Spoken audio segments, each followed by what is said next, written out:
El acontecer de América Latina, Estados Unidos y el mundo con Red Mundial de Noticias. A través de Radio Cántico Nuevo. Red Mundial de Noticias con Johnny Romero. Comienza ahora. Hola, ¿qué tal? Aquí está la información en Red Mundial de Noticias. Aquí están los titulares de las más importantes noticias ocurridas en el mundo hasta este momento. Cadena perpetua por narcotráfico en Estados Unidos para venezolano vinculado con gobierno de su país. Petro advierte al ELN de acciones militares conjuntas con Venezuela si no sale de ese país. Perú prevé concretar en junio entrada de capital privado en Petroperú. Remesas, turismo, petróleo y médicos. Estados Unidos ahoga la fuente de divisas de Cuba. Estados Unidos destina $23,4 millones para fortalecer cumplimiento de la ley laboral en México bajo el TEDME. George Clooney sorprende a la audiencia de los Globos de Oro en un mensaje inesperado en francés a Donald Trump. Donald Trump sugiere que dejará a ExxonMobil fuera de Venezuela tras comentario de su CEO. Tras llamada con Trump, Claudia Sheinbaum afirma que está descartada una acción militar de Estados Unidos en México. Aquí están las noticias. Ciudad de México. La presidenta mexicana Claudia Sheinbaum afirmó que tras la llamada con su homólogo estadounidense Donald Trump, quedó descartada la intervención militar en México, como había amenazado el mandatario hace días al avisar de posibles ataques terrestres a carteles del narcotráfico. Preguntada durante su conferencia de prensa matutina sobre si quedaba descartada la intervención después de la conversación que sostuvo en la mañana con Trump, la gobernante mexicana enfatizó que sí, quedó muy claro en la conversación que hay colaboración, coordinación y que seguimos trabajando conjuntamente en ese marco, aseveró. La mandataria explicó que una de las motivaciones que la llevó a buscar la conversación con su homólogo estadounidense fue que 3 veces Trump había declarado que le interesaría tener más participación en la seguridad de México. En ese sentido, dijo que siempre es positivo buscar un diálogo en vez de solo comunicarse a través de medios de comunicación o la comunicación pública. Es mejor hablar por teléfono. Además, hay un antecedente de trabajo conjunto. Entonces, por eso solicitamos la llamada, remarcó Claudia Sheinbaum. Asimismo, apuntó que en algún momento volverá a buscar una nueva llamada, porque lo que queremos es que haya comunicación, que haya diálogo, que tengamos entendimiento. Eso siempre lo hemos manifestado, insistió. Sobre si México aceptaría adoptar término narcoterrorismo para justificar acciones unilaterales en territorio mexicano, Claudia Sheinbaum subrayó su desacuerdo. Nuestra Constitución y nuestras leyes hablan de terrorismo en otro sentido. La delincuencia organizada no puede catalogarse como terrorismo. Terrorismo tiene que ver con directamente acciones que tengan que ver contra el gobierno y otros esquemas. Entonces, no está en el marco de nuestra legislación llamarle así, remarcó. No obstante, insistió en que pese a no estar de acuerdo en muchos temas, México quiere llevar una buena relación con Estados Unidos. Somos vecinos porque somos socios comerciales y porque tenemos que buscar siempre un buen entendimiento sin violar nuestros principios, que son muy claros y que siempre los vamos a mantener, concluyó. Se trata de la primera conversación entre Claudia Sheinbaum y Trump desde que el mandatario estadounidense amenazase con ataques terrestres a México contra los carteles que según él gobiernan el país vecino. También sucede a pocos más de una semana de intervención militar de Washington en Venezuela, donde se capturó al presidente Nicolás Maduro y su esposa Cilia Flores, acusado de narcotráfico, entre otros delitos, en Nueva York. Nueva York. El presidente de Estados Unidos, Donald Trump, sugirió que dejará a ExxonMobil, la mayor petrolera de Estados Unidos, fuera de sus planes para revitalizar ese sector en Venezuela, tras un comentario desfavorable de su máximo ejecutivo, Darren Woods. No me gusta esa respuesta de Exxon. Tenemos a muchos que quieren. Probablemente me inclinaría por dejar a Exxon fuera. No me gusta su respuesta. Se están haciendo los listos, dijo Trump al grupo de periodistas que lo seguían al subir al avión presidencial en West Palm Beach, Florida.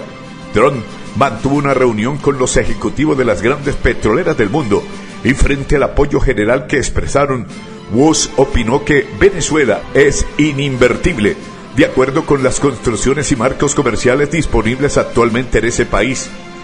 Trump, en la reunión con las empresas, aseveró que habrá una inversión de al menos $100,000 millones de su propio capital, no del dinero del gobierno, para revitalizar la infraestructura de Venezuela.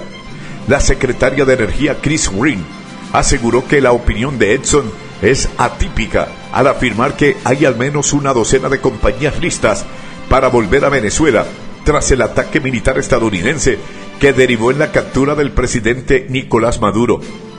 Rees, en declaraciones a Fox News, dijo que las petroleras estadounidenses Chevron y Shell, la española Repsol y la italiana Enel elevarán de inmediato su inversión en Venezuela, pero no nombró a Exxon.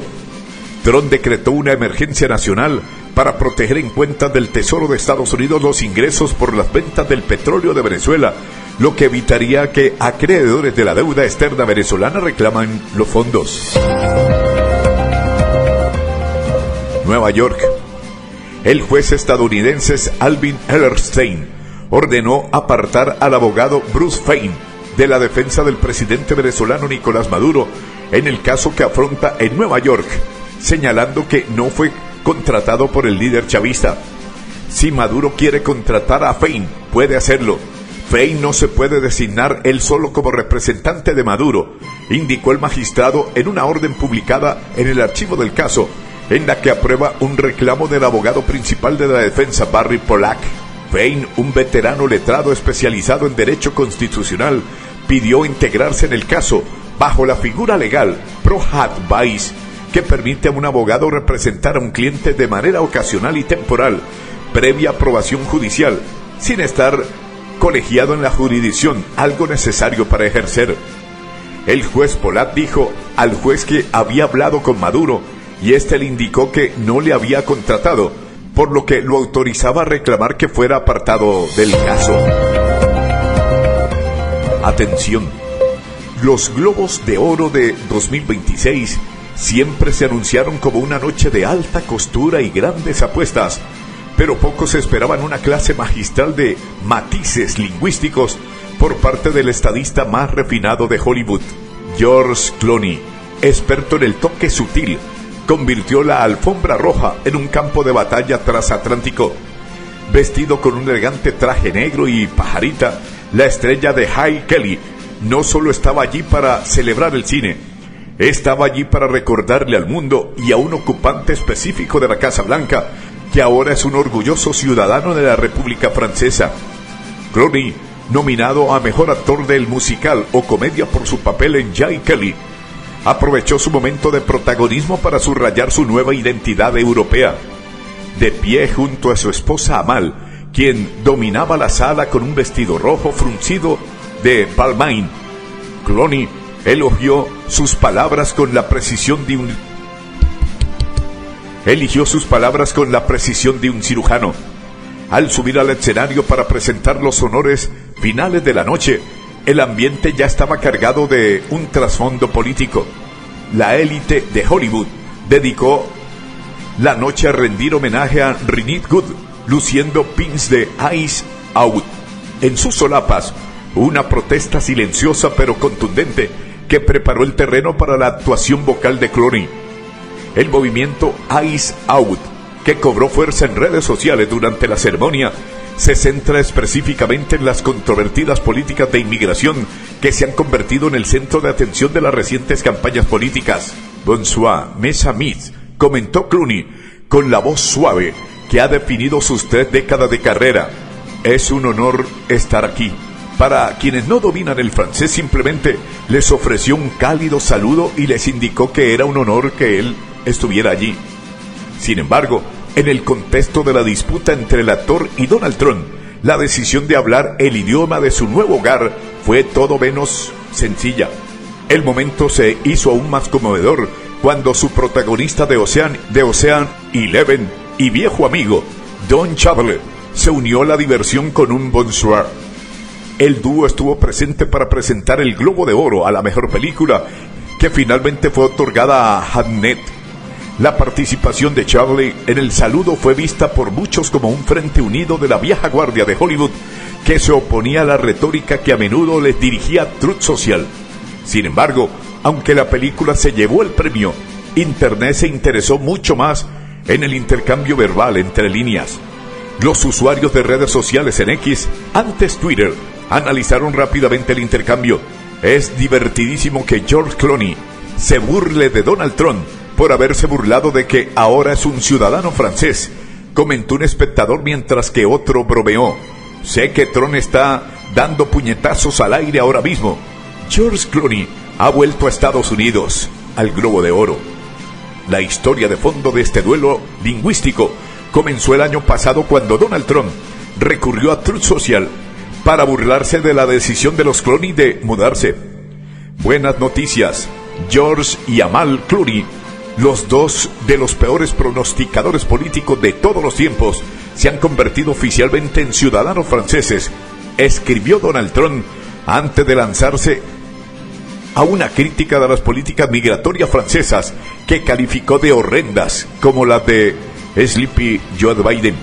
Clooney, siempre dispuesto a dar la talla en un debate verbal, había respondido previamente con una ironía mordaz que reflejaba los propios lemas de la campaña de Trump. Estoy totalmente de acuerdo con el presidente actual. Tenemos que hacer que Estados Unidos vuelva a ser grande. Empezaremos en noviembre, bromeó entonces. Su matrimonio de 11 años con Amal, una reconocida abogada de derechos humanos, ha situado a Clooney en el centro del debate político internacional, convirtiendo su ciudadanía francesa en una importante declaración de autonomía personal y política. Mientras los políticos discuten, el gobierno francés ha sido mucho más acogedor. El Ministerio de Asuntos Exteriores y Europeos expresó su satisfacción. Estamos encantados, como muchos franceses, de dar la bienvenida a George y a Amal Clooney a la comunidad nacional. Washington. El caucus hispano del Congreso de Estados Unidos denunció que la administración del presidente Donald Trump ha vuelto a bloquear las supervisiones rutinarias en centros federales para detención de inmigrantes. Un total de 12 congresistas advirtieron en un comunicado que el Departamento de Seguridad Nacional decidió reactivar en secreto la política que prohíbe que legisladores ingresen a centros de detención. Los congresistas, encabezados por el líder del caucus, Adriano Spailat, aseguraron que las autoridades migratorias de la administración Trump tomaron esta decisión pese a que en diciembre pasado una corte federal había defendido el derecho de los legisladores a fiscalizar estos centros.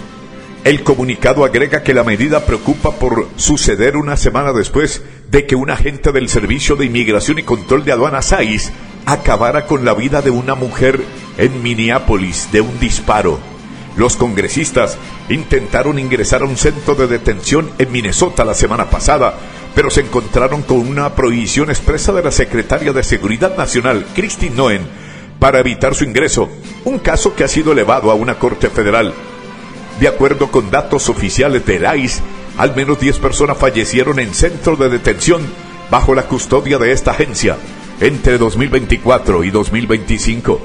El Departamento de Seguridad Nacional ha justificado en documentos oficiales que estas muertes han sido debido a deficiencias médicas, así como por retrasos en la atención médica. Ciudad de México.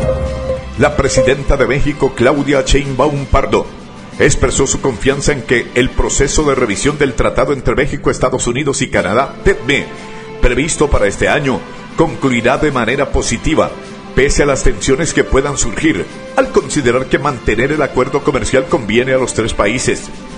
Durante su conferencia de prensa matutina, la mandataria se refirió al tema tras la conversación telefónica que sostuvo con su homólogo estadounidense Donald Trump, en la que dijo no se profundizó en la revisión del tratado, aunque reiteró su optimismo sobre el resultado de las negociaciones. Tengo confianza en que en el marco de la revisión del tratado va a ser buena. Yo tengo confianza en que este año se va a resolver. Van a haber tensiones en ciertos temas, pero va a ser bueno, afirmó la mandataria. Washington. El Departamento de Trabajo de Estados Unidos anunció ayer la adjudicación de más de $23 millones en fondos destinados a fortalecer la aplicación de la legislación laboral en México, con el objetivo de garantizar que el comercio bilateral beneficie a los trabajadores y empresas de Estados Unidos.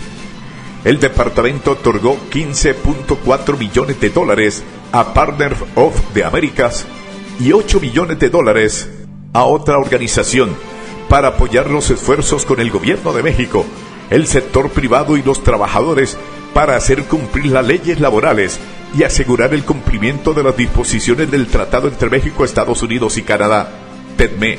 Estos proyectos se centran en sectores prioritarios del TEDME en México que compiten directamente con las empresas estadounidenses bajo la premisa de que una aplicación débil de la ley puede socavar los empleos y los salarios en Estados Unidos. Según informó la dependencia, estos proyectos se dirigirán a las prácticas laborales que suprimen los salarios, distorsionan las competencias y otorgan a los malos actores una ventaja comercial injusta a expensas de los trabajadores estadounidenses. La administración de estos recursos estará a cargo de la Oficina de Asuntos Laborales Internacionales, que busca avanzar en la agenda comercial mediante la rendición de cuentas de México respecto a sus compromisos laborales. El objetivo central es fortalecer la aplicación de la norma y empoderar a los trabajadores para que denuncien violaciones, incluyendo el uso del mecanismo laboral de respuesta rápida del TEDME. El Departamento de Trabajo señaló que, al garantizar que México cumpla con sus compromisos, el departamento está ayudando a los trabajadores estadounidenses a competir y ganar en el comercio mundial. Tegucigalpa. El asesinato de la reconocida ambientalista hondureña Berta Cáceres el 2 de marzo de 2016 fue previsible y prevenible, y el Estado tenía información concreta sobre su planificación, según un estudio del Grupo Interdisciplinario de Expertos Independientes, GIEI de Honduras, que fue presentado en Tegucigalpa. El GIEI estableció que el crimen fue previsible y prevenible.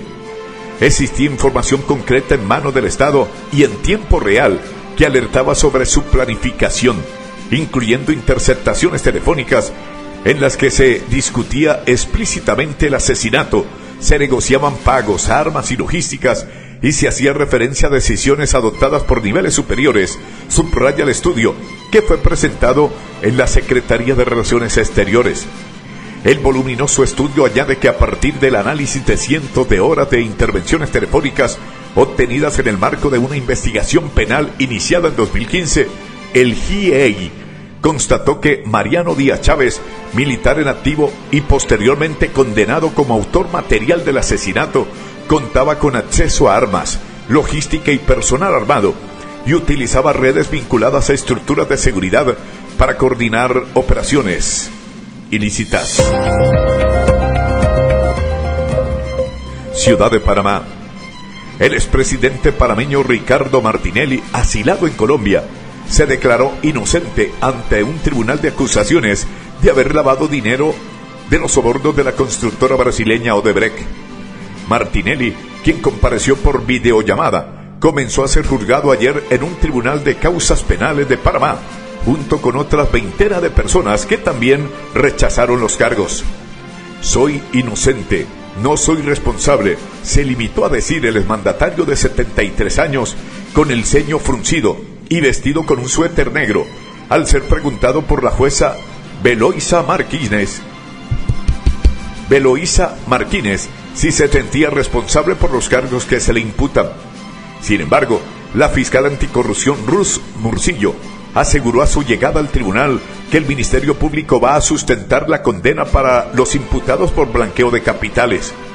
Odebrecht se declaró culpable en 2016 ante un tribunal de Estados Unidos de haber distribuido más de $788 millones en comisiones, principalmente en América Latina, donde los exgobernantes peruanos Alejandro Toledo y Ollanta Humala cumplen condenas por este caso.